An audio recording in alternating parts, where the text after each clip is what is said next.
So I got to ask you, man, just off the bat, just growing up, who were some of your favorite hockey players? Well, that's pretty easy. I grew up in Canada, in Winnipeg, Manitoba, and there was a guy that wore number 9 for the Detroit Red Wings, and that was Gordie Howe, and he was my guy. I wore a Red Wing outfit as a young lad, age 6 to age 12, basically, and so he was the guy. I loved the way he played, and always rooted for the Red Wings.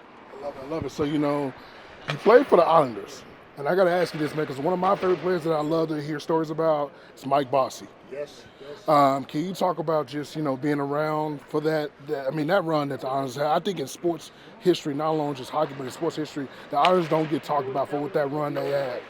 Can you talk about that and just talk about of him? Yeah, we're pretty proud of what we accomplished as a team, and that's probably one of the reasons why we were successful. We had a lot of talent, but we were a team. Everybody knew their job, and everybody did their job. And I was fortunate enough to sit right beside Mike Bossy during the games and during practices, so I got to know him pretty well. And he was a straightforward individual, but all he cared about was scoring goals. I mean, he knew his job and obviously did it extremely well, but a very pleasant individual, a big-time family man.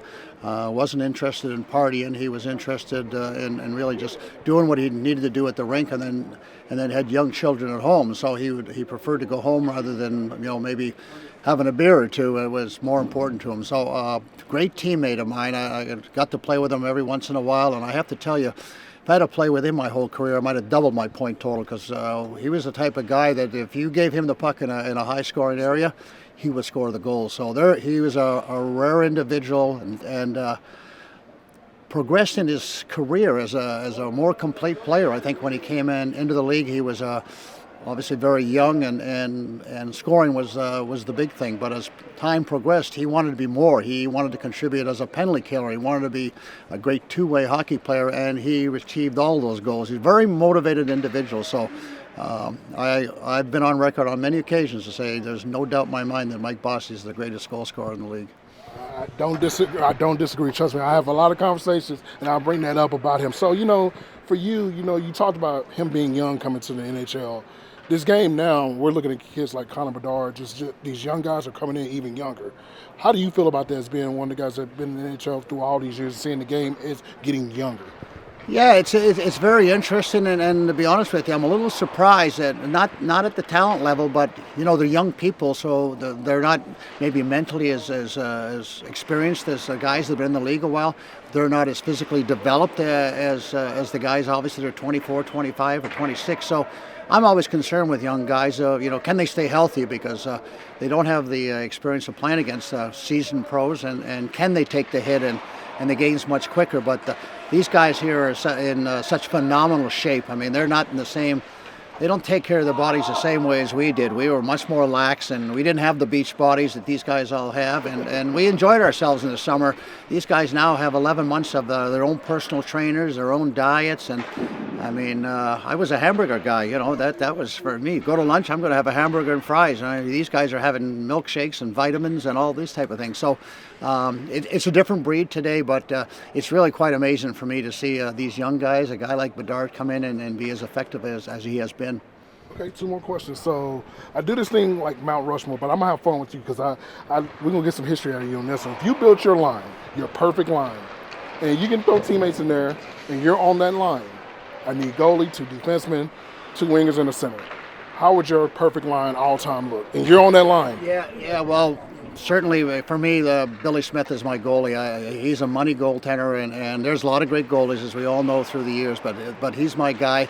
My 2 defensemen, it's easy. It's Bobby Orr and Dennis Potvin. I mean, again, I'm no criticism of anybody else that's around, but I played with Dennis, and the greatest passer I ever played with, and Bobby Orr for me is the greatest player that ever played the game. He was unbelievable.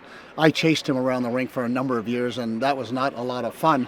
And on the wing, I mean, in a perfect world, who would I play with? I'd love to play with Bobby Hull and Gordie Howe. That would be just outstanding for me. I mean, again, Gordie was my idol and a great player, and Bobby Hull was maybe the best left winger to ever play the game. So for me, that's pretty easy. Wow. Okay, perfect. Last question. So your I'm here moment in NHL, what was the moment that when you touched the ice that maybe there was a player that you were watching young, but then you saw him, you had to face this guy, or who was the particular player when you saw him, you were like, oh my God, I'm on the ice with this guy? Well, again, it's just strange how history kind of works this way out. When I was drafted by the LA Kings and I went to their camp, and the first exhibition game we played against was the Detroit Red Wings, and I was lined up against Gordie Howe, and so that was an incredible moment for me that you dream about the whole time. I wanted to be a Red Wing, and so that never happened.